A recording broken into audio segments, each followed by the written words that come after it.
You check into the hotel room, you turn off the lights, you close your eyes, and you lie there, wide awake, staring at a ceiling you don't recognize.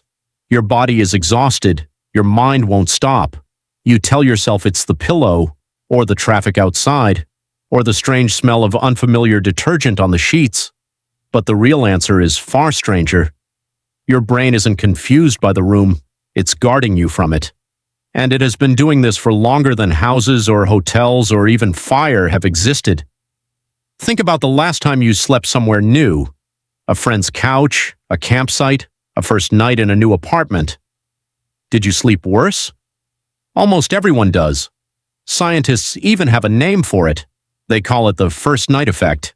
And what they found when they studied it will change how you think about every restless night you've ever had.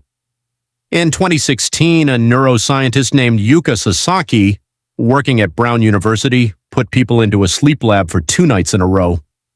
She wired their brains to sensors that could track activity in both hemispheres separately.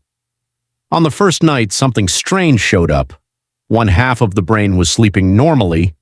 The other half was staying unusually alert, lighter, watchful, ready to react. By the second night, that difference disappeared. Both hemispheres finally relaxed. Your brain wasn't broken on night 1, it was working exactly as designed. Here's the part that reframes everything. This isn't a uniquely human glitch. Dolphins do it, ducks do it. Certain birds, mid-migration, do it every single night of their journey. They sleep with one half of the brain fully shut down, and the other half alert enough to watch for predators, or to keep swimming, or to notice a hawk overhead. Scientists call it unihemispheric sleep, and for decades nobody thought humans had any version of it at all. Then Sasaki's data suggested otherwise, a faint temporary echo of the same ancient system, not a full split. Just enough vigilance in one hemisphere to notice if something in an unfamiliar space isn't right. Why would a modern brain still do this? Because your nervous system doesn't know it's the year it actually is. It only knows what kind of environment it's in. And for nearly all of human existence, an unfamiliar sleeping spot wasn't a minor inconvenience. It was a genuine threat. Picture an early human group, thousands of years before agriculture. No walls, no locked doors, no streetlights, just open ground, a small fire if they were lucky, and the sounds of a landscape that did not belong to them. Every new location came with unknown predators, unknown terrain, unknown rival groups. Falling into a deep, undefended sleep in a place your body had never verified as safe wasn't relaxing, it was a liability. So evolution built in a compromise. Sleep, but not all the way. Rest the body. Keep one small part of the alarm system online. It's not comfortable. It was never supposed to be comfortable. It was supposed to keep you alive long enough to see the sun come up. This is where the story gets even more interesting because your brain isn't the only piece of evidence.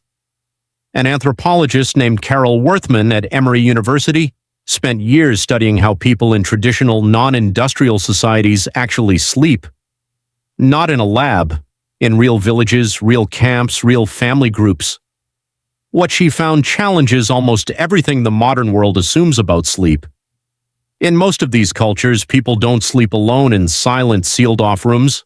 They sleep in groups, multiple bodies, close together, often near an open fire or a shared space with soft, ongoing sound. Someone is almost always slightly awake. Someone is almost always aware. Sleep, in other words, was never meant to be a solo activity performed in total isolation. It was a shared, socially monitored state. Safety in numbers wasn't just a saying, it was a sleep strategy. Now compare that to how you sleep tonight.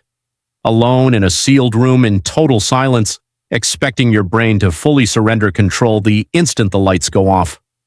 From your ancestors' perspective, that's not restful, that's undefended. There's a second piece of research that makes this even clearer. A sleep scientist named Jerome Siegel at UCLA spent years studying 3 remote hunter-gatherer societies that still live largely without electricity: the Hadza in Tanzania, the San in Namibia, and the Tsimane in Bolivia. He wanted to know what human sleep looked like before mattresses, before blackout curtains, before white noise machines.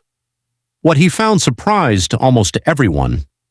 These groups didn't sleep more than people in industrialized countries. If anything, they often slept slightly less. But they rarely reported insomnia. Their sleep was tied tightly to temperature and darkness, not to a clock or a screen. And critically, they slept in groups in open or semi-open shelters, with light and sound from the natural world still reaching them.